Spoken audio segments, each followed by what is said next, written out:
Silakan Pak, dibacakan. Assalamualaikum Ustadz. Izin bertanya, ada orang yang mengatakan bahwa dalam surat Al-Ahzab dan An-Nur di dalam ayat tentang seruan wanita berhijab tidak ada kata wanita berhijab, tidak ada kata tanda kutip wajib menggunakan hijab di dalam ayat tersebut. Karena wanita tersebut dengan kekeh jika memang ada kalimat wanita wajib berhijab, tunjukkan. Ketika saya mencoba menerangkan, saya cek translate memang tidak ada kata wajib, jadi saya tidak mampu menjelaskannya. Tapi saya yakin jika perintah Allah bukan tawar-menawar lagi. Mohon sekiranya Ustadz dapat menjelaskan kewajiban wanita berhijab walaupun di dalam Al-Quran di terjemahan bahasanya tidak ada kata wajibnya. Jazakallah.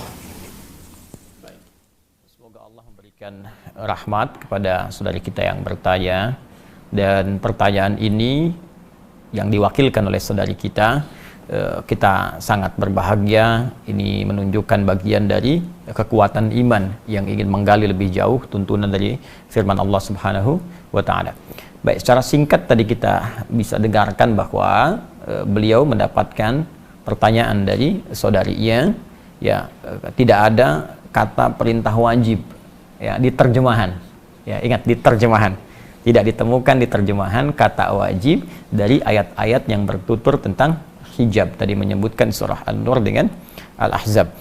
Baik, sebelum kita sampai ke suratnya, itu tepatnya nanti di Quran surah ke-24 An-Nur ayat 31 dengan Al-Ahzab surah ke-33 ayat 59. Ya. Sebelum sampai kedua surah dan dua ayat itu, saya ingin berikan penjelasan dulu, ya. Terjemah itu adalah tampilan, ya, makna tekstual, ya, tampilan makna tekstual dari sumber kalimat, ya, tertentu yang ingin disampaikan kepada kita, keumuman makna tekstualnya. Karena sifatnya tekstual, maka setiap katanya akan diterjemahkan per kalimat tanpa mengandung unsur-unsur hukum yang terdapat di dalamnya. Nah, jadi kalau terjemah itu secara umumnya belum mencakup tuh cakupan hukum, dia hanya menerjemahkan tekstual saja. Contoh begini, kalau di Quran ada qul, maka diterjemahkan dengan katakan. Nah, dia nggak akan berbicara apakah sifat katakan ini hukumnya wajib atau sunnah atau boleh saja. Yang penting ada qul, terjemahkan katakan. Ya, kutiba, terjemahkan diwajibkan. Ya. Misalnya di setiap kalimat akan diterjemahkan sesuai dengan katanya saja. Dan terkadang begini, terkadang bahkan terjemah itu tidak bisa masuk pada makna yang dalam, yang membedakan dua kata yang mirip, ya, padahal konteksnya bisa berbeda, ya, diterjemahkannya sama. Contoh begini, apa artinya insan? Manusia. Insan, manusia. Apa artinya ins? Ya, ma'syaral jinni wal ins, manusia juga. Apa artinya nas? Qul a'udzu birabbin nas, manusia juga. Bayangkan, ins manusia, insan manusia, nas manusia. Kalau ketiganya terjemahannya sama-sama manusia, kenapa diungkapkan dengan kata yang berbeda? Ya. Baik, wahyu pertama turun apa? Iqra, artinya apa? Bacalah. Nanti Anda buka Quran surah ke-29 ayat 45. Di situ tulisannya utslu ma uhya ilaika minal kitab. Ketika dibuka terjemahan, maknanya sama, bacalah. Yang satu bacalah, yang satu bacalah. Padahal dua katanya diungkapkan oleh Al-Quran dengan kata yang berbeda. Satu iqra, kedua utslu. Nah, karena itu, poin pertama, kita ingin ambil garis besar dulu bahwa terjemah itu tidak membawa hukum fikih, ya, tapi hanya menampilkan makna tekstual dari rangkaian kata yang diterjemahkan. Ya, jadi hanya menampilkan kata tekstual saja. Kalau kita ingin mengambil hukum dari terjemahan itu, maka kembalikan kepada kalimat asalnya dengan menerapkan kaidah-kaidah hukumnya. Baik, contoh begini misalnya, kita kembalikan ke ayatnya. Baik, tadi di situ berbicara surat An-Nur, ya, surah ke-24 ayat 31. Itu berbicara tentang hijab. Ya, lebih tepatnya dasar hijab yang berbentuk yang paling dasar, yaitu kerudung. Ya, Allah berfirman, wa qul lil mu'minati yaghdudna min absarihinna. dan Muhammad sallallahu alaihi wasallam katakan, ya, pada setiap perempuan beriman hendaknya ia memalingkan pandangannya dari yang dilarang. Ya, palingkan pandangannya dari yang dilarang. Wa yahfadna furujahunna, dan jaga kehormatan dirinya. Ya, jangan berzina, jangan selingkuh. Nah, yang paling menarik sampai nanti muncul kalimat dari Allah Subhanahu wa taala, wal yadribna bi khumurihinna ala juyubihinna. Ya. Ya, kata Allah sebelumnya, wala yubdina illa ma dhahara minha, ya, jangan menampakkan tampilan dirinya kecuali yang tampak saja. Ada yang menafsirkan nanti wajah dengan telapak tangan. Kemudian, nah ini dia, pakaikan kerudungnya sampai dengan ke dada. Ya, sampaikan pada perempuan pakai kerudung, ya, batas paling minimalnya sampai ke dada. Kalimat Qur'annya ini berbunyi katakan, sampaikan. Kemudian jangan. Ya. Kemudian perintahkan untuk melakukan. Jadi bahasa Qur'annya itu kalimatnya, qul, katakan. Ya. Kemudian hendaklah. Nah, ini ketika ada satu kalimat dari atas, ya, kepada yang bawah, tingkat yang tinggi kepada yang rendah, ya, dari Allah Subhanahu wa taala tingkat paling tinggi kepada nabi utusannya, maka dalam bahasa Arab disebut amar sifatnya, perintah. So gini, saya pimpinan di perusahaan nih, ya. Anda karyawan. Saya katakan begini misalnya, tolong ke bawah, ya, baik, ambil teh di bawah, baik, maka sifatnya apa? Perintah kan? Tapi kan saya nggak katakan wajib, tidak kan? Saya katakan perintah, tolong ke bawah, ambil teh. Nah, ini Allah menyampaikan kepada Nabi, katakan pada semua perempuan-perempuan, palingkan wajahnya dari yang dilarang, jaga kehormatan dirinya, jangan berzina, jangan tampakkan bagian tubuhnya kecuali yang biasa nampak saja. Baik, ada yang mengatakan wajah dan telapak tangan, lalu pakai kerudung sampai ke dada. Baik, karena kalimatnya sifatnya perintah, walaupun tidak mengandung kata langsung wajib di situ, maka dikembalikan kepada dasar fikih. Dasar fikih itu produk pembentuk hukum.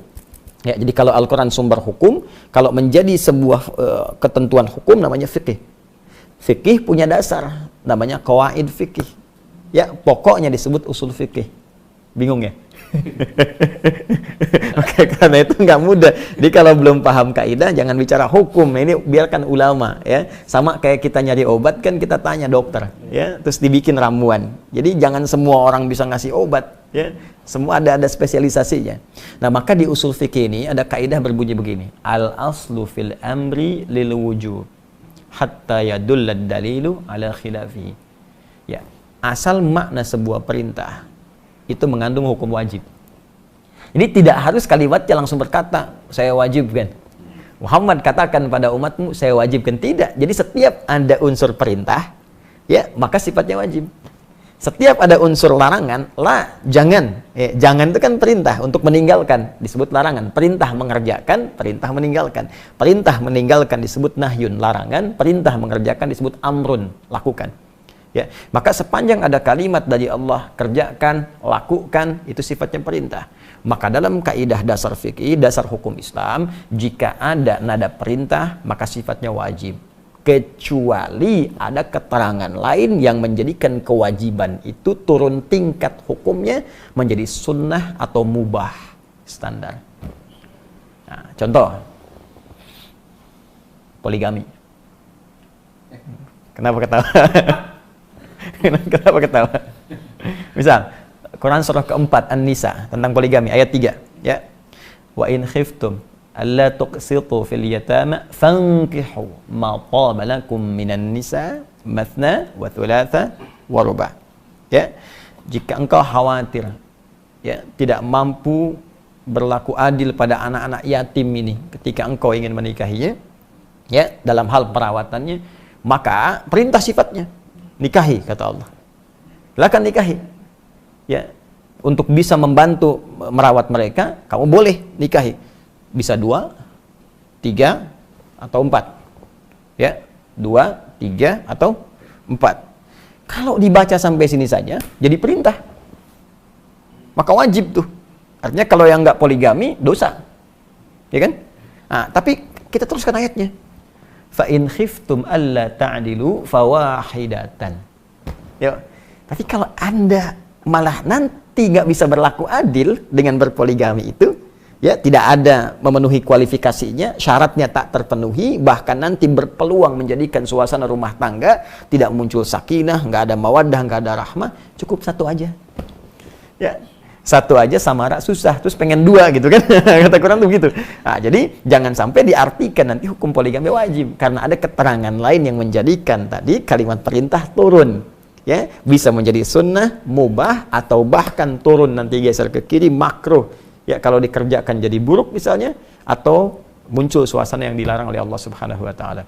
Jadi, pertama, kita bisa simpulkan bahwa kalimat wajib ya di dalam ayat Quran surah ke-24 An-Nur ayat ke-31 itu ditemukan dari bentuk katanya.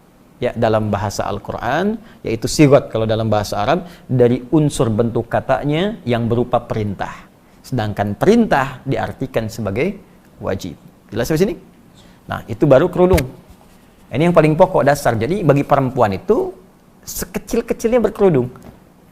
Nah, ya, jadi kalau sekecil-kecilnya berkerudung, batasnya sampai dada. Ya, cuma kan gini, di zaman Nabi itu dulu belum ada mukena seperti kita sekarang. Ya, kain boleh jadi terbatas. Jadi kalau muncul perintah sholat misalnya, ya, atau misalnya ini ketiup angin sedikit bisa terbuka dan sebagainya, kan? Nah, ini karena itu dalam hal tertentu muncul kejadian ada sebagian perempuan malam-malam mau ke toilet diganggu oleh preman-preman di awal masa Islam. Di preman sudah ada dulu, nah, cuman pada taubat. Jadi kalau sekarang masih ada preman, telat gitu ya, telat. Nah, jadi diganggu. Nah, saat diganggu dilaporkan pada Nabi, esoknya turunlah Quran surah ke-33 Al-Ahzab ayat 59. Ya, Allah berfirman, ya ayyuhan nabi qul li azwajika ya wa banatika wa nisa'il mu'minin yudnina 'alaihinna min jalabibihinna. Ya, wahai Nabi SAW, katakan, perintahkan, nah, katakan, perintahkan, ya, kepada istri-istrimu, anak perempuanmu, dan perempuan beriman dimanapun. Imannya dipertaruhkan. Dipertaruhkan. Apa yang dikatakan di sini? Mulai sekarang, rendahkan. Ya, jilbabmu, kerudungmu itu rendahkan jilbabnya. Jadi menutup lebih bawah lagi. Ya, asa an yu'rafna fala yudzain. Dengan demikian dikenali, nanti kamu nggak diganggu lagi. Jadi ayat ini ingin menegaskan kerudung yang dipakai itu sebagai identitas bagi seorang muslimah. Yang kedua, penanda kekuatan iman, kan? Yang ketiga, kalau sudah mengenakan begitu, maka muslim-muslim, pria-pria mesti peduli. Kalau diganggu, mesti dilindungi. Ini sebetulnya jilbab itu Allahu Akbar, sayang Allah. Jadi bukti cinta Allah kepada perempuan beriman itu diturunkan jilbab. Asalnya supaya nggak diganggu gitu. Jadi saking sayangnya Allah pada setiap perempuan beriman, jangan diganggu perempuan beriman. Ya, dari mana kita tahunya ya Allah dia beriman?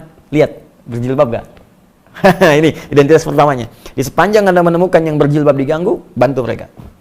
Ya, kesulitan, bantu mereka. Itu asalnya. Jadi ketika diturunkan itu untuk meringankan perempuan, bukan untuk menyulitkan.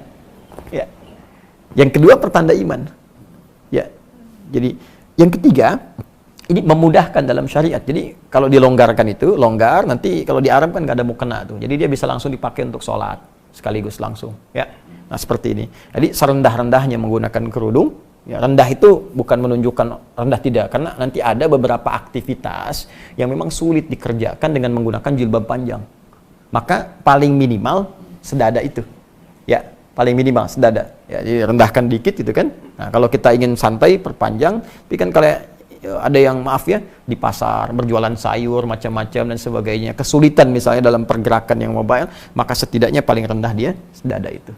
Nah, ini yang dimaksudkan di dua ayat tadi. Jadi kata wajib tidak tertuliskan di terjemahan karena memang terkandung unsur hukumnya di balik kalimat perintah di dua ayat tadi. Nah, tapi yang ingin saya tekankan di sini, karena itu belajar agama tidak bisa dicukupkan dengan terjemahan saja, itu berbahaya. Ya, karena itu mesti bertanya. Ya, jadi jangan sampai disimpulkan belajar terjemah langsung paham, tidak. Imam Al-Bukhari menulis tafsir hadisnya sahihnya 16 tahun. Ditulis 16 tahun.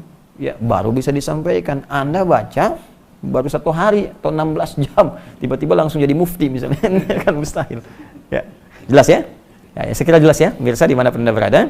Jadi kesimpulan cepatnya, kata wajib bila pun tak terdapat secara tekstual di terjemahan, bukan berarti hukumnya hilang kewajiban, tapi dilihat dari makna yang terkandung di dalamnya. Jika dia berbentuk perintah, maka menjadi wajib. Jika kewajiban itu diikat dengan syarat-syarat atau kondisi tertentu, maka hukumnya bisa merubah sesuai dengan kadar perintah yang dimaksudkan. Wallahu ta'ala a'lam bissawab.